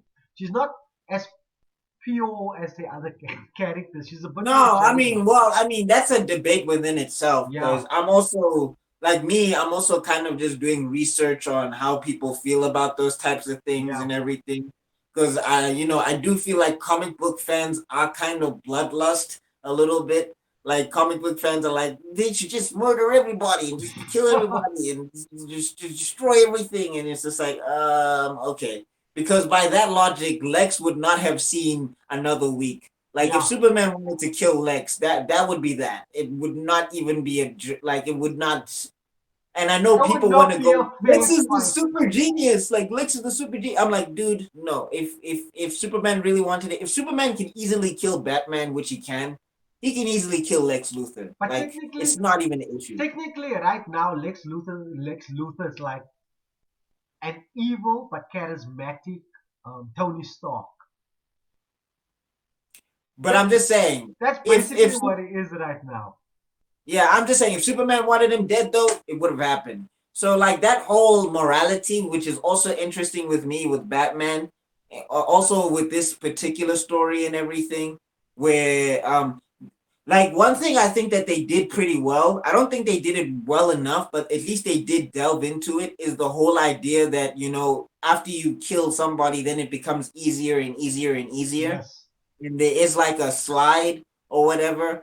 And I do think that when they explore Superman's psychology in that aspect, it was interesting to see. I do think that they pushed it too far because I played the game. I played both games, and Yeah. I was like, oh, okay, I see what they're doing. And everybody who goes against Batman, they're not providing like enough reason because So Batman's like counterpoints to what they're saying is like Superman is taking over the Earth. This yeah, is bad.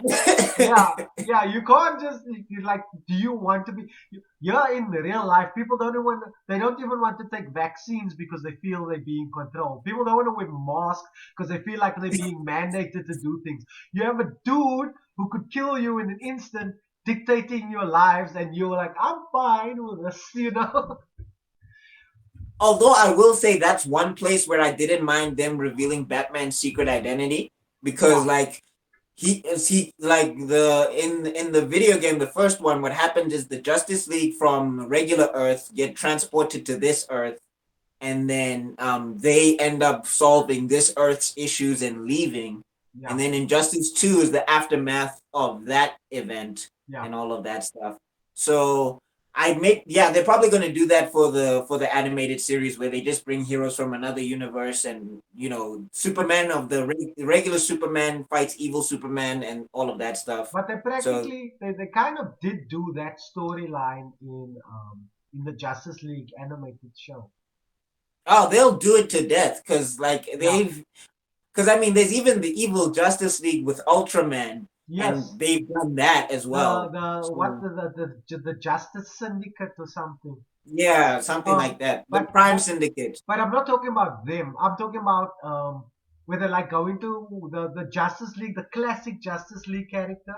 The Saturday M Batman and the Superman, the animated show Superman, where Yeah, the yeah, Justice League version of them go to like a future, and Superman's yeah, like with that black suit with the white cape yeah, yeah, yeah. I know what you're talking about. and then he's like got like his own soldiers who work for him, and like the whole storyline is because I think there was an alternate Earth, though. I think they it was an went to an alternate Earth alternate because Earth. Yeah. Superman kill in that alternate Earth. Superman kills Lex Luthor because Lex Luthor was going to be president, No, and no, no, yeah, no, no. he In that story, I think something happened to Flash. Flash doesn't exist no, no, no. Flash was no Flash doesn't exist, in but their like in their future. But yeah, when he comes back and they see Flash, they're like, "It's you," yeah, yeah, yeah. So, but I mean, like, I think the story was that Lex Luthor was going to become president of the United States. Superman didn't want that.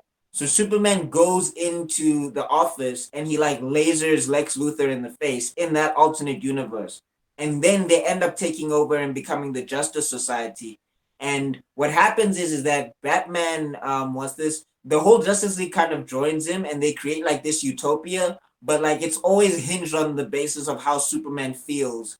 And then they go to that alternate universe and they end up fighting with each other.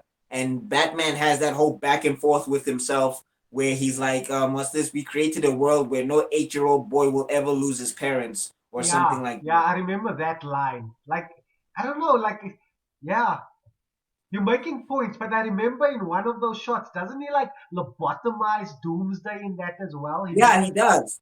Yeah, two, he does, I think. he just shoots like two, yeah. Yeah. So like Batman, That cartoon was Superman could dark. solve. That's like a cool thing because Superman could solve a lot of his problems with controlled violence. He's like, I still don't kill, but he lobotomizes people. Like it's the ethics of Superman. It's that fine line, like what he would choose to do or not do. It was kind of like, Yeah, but like getting back to Injustice, I just feel like they go 180 in the other direction. They don't explore that. And I think it's because it's a video game. So the sake of the video game, they have to do that so that you can have this fighting thing going on. yeah, Like in Mortal Kombat, it's pretty much like that. People will change alliances by the flip of a coin, and then it's all of a sudden we have to kill each other yeah. or whatever. So yeah, I mean, I'm looking forward to it. I'll check it out. I'll I see if think it's they gonna do be a what fun they. watch, and probably like because the source material is so dense. First of all, like the reading material is so dense, and the game contrivances are so convoluted. To see someone actually write it out in a script that will have to fit into a movie format into an hour and a half, I'd like to see how they do that.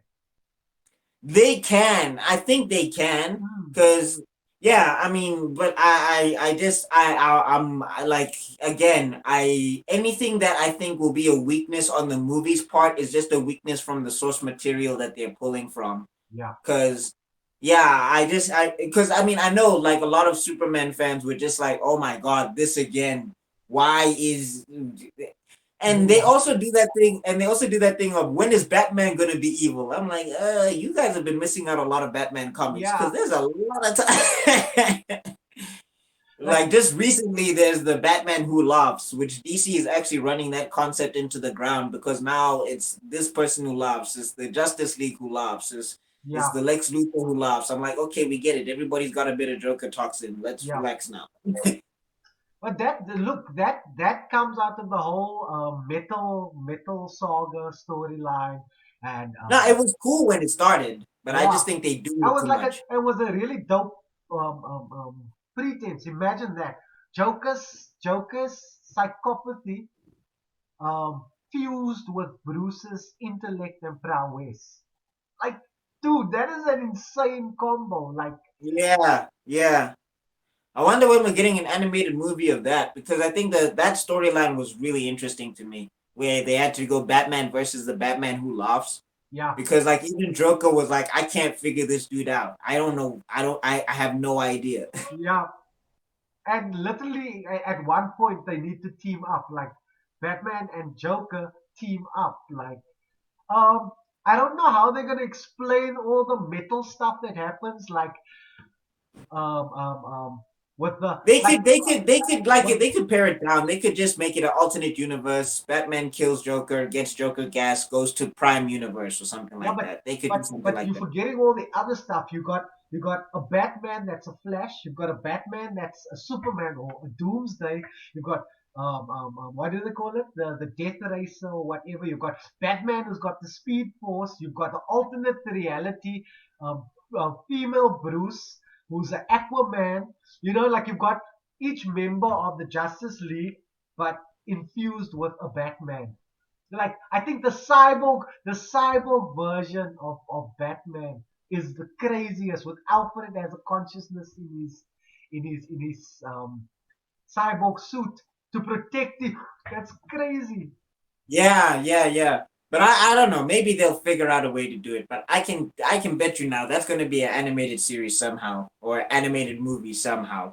Absolutely. But yeah, again, looking forward to Injustice. I don't think the story in the video games was strong, but I do think that they've got something in there that they can showcase that might be interesting. And we'll see what they do. I don't know who's cast as. It might be Jensen Ackles again as Batman. I'm not sure, but wouldn't be surprising. And we'll see how it goes from there. We'll see He's how it doing goes from well. there. The dude's taking over lots of soldier or what's it, hero roles, because he's also coming in as Soldier Boy in The Boys. We should talk about that when that drops as Yeah, well. We should maybe also even have an episode dedicated to season one and season two, just to like talk about thoughts on the boys and The everything. Boys. Because I do like the boys a lot.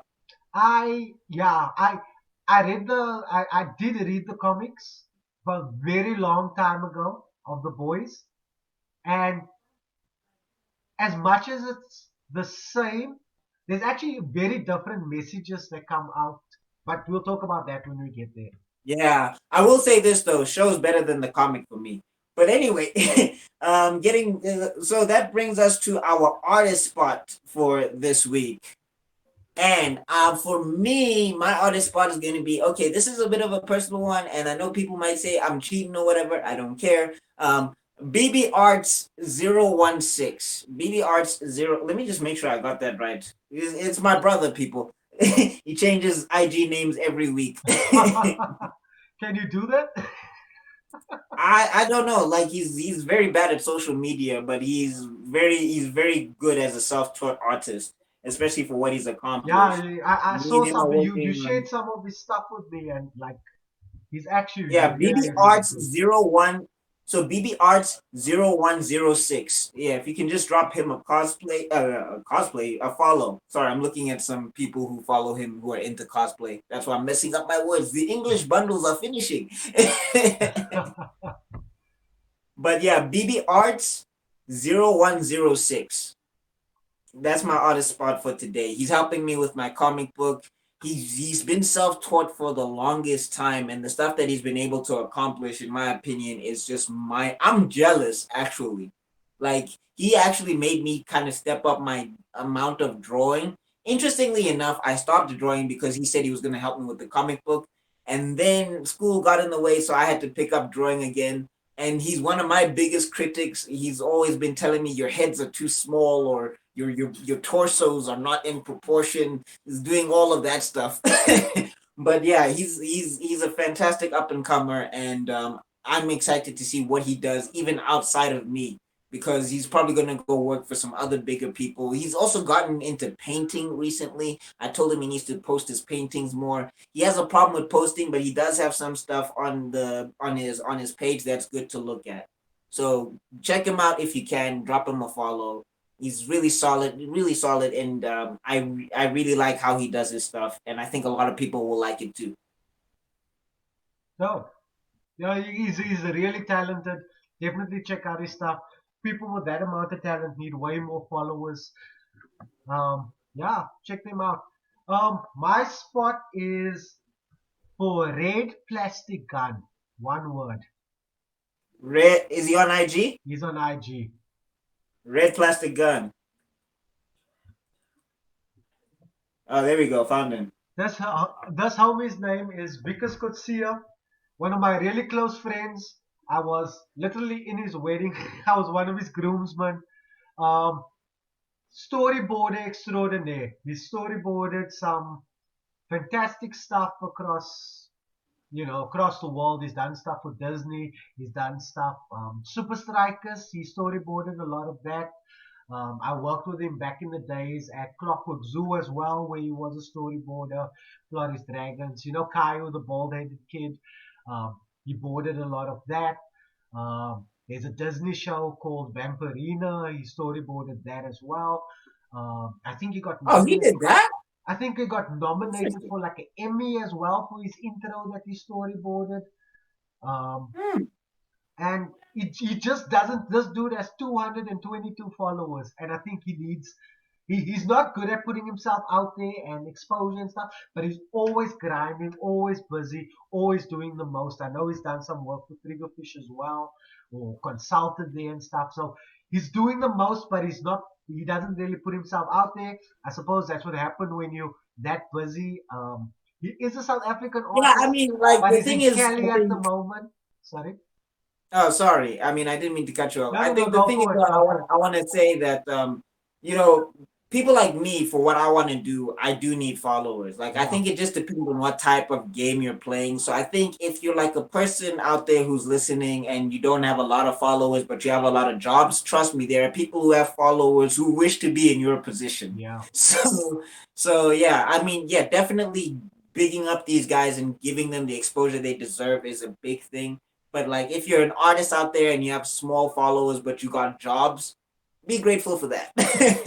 yeah. I posted a post that I found randomly on Facebook the other day, and basically, I'm gonna summarize it. It's like share your art, put your stuff, put your content out there, whether it's your writing, whether it's your drawings, whether it's that. You might just have people who are shy followers. I know I'm someone like that. I'm a stalker. I don't always like everything, but I read and I look at a lot of stuff. Um, and if your stuff came up and I didn't like it, I probably just missed it, you know. So the post said something along those lines, like put your content out there. You don't know who's looking at you for inspiration, but is too shy to reach out and contact and keeps checking and looking in. When you put your things out there, when they see it, they smile in secret, but you'll never know that. So just keep doing your thing, keep putting your stuff out there. I think that's kind of the same way we feel about this podcast. You know, it's Yeah, passion. We're putting it out there. Getting as much eyes on it as possible would also be great. You know, like but you do the things because you're passionate about it, because you need space to put it out. If you're not putting the content out there, the content will never happen. yeah. No, that's true. You can't expect to score. You can't expect to win the World Cup when you never play the game. Yeah.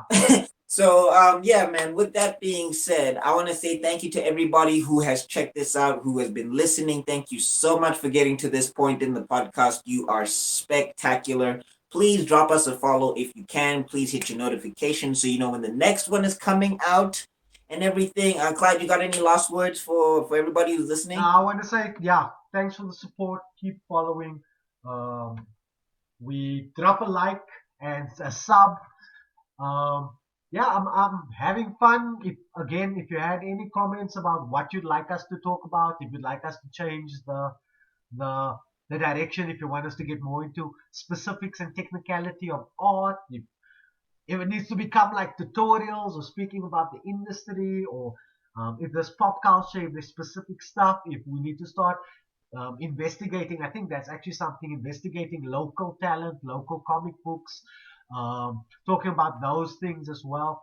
Yo, let us know, and I'm more than happy to engage, man. Yeah, Yeah, man. And with that being said, I want to say peace to everybody. Peace. We'll check you all later. peace out. We should have shot. We should have shot.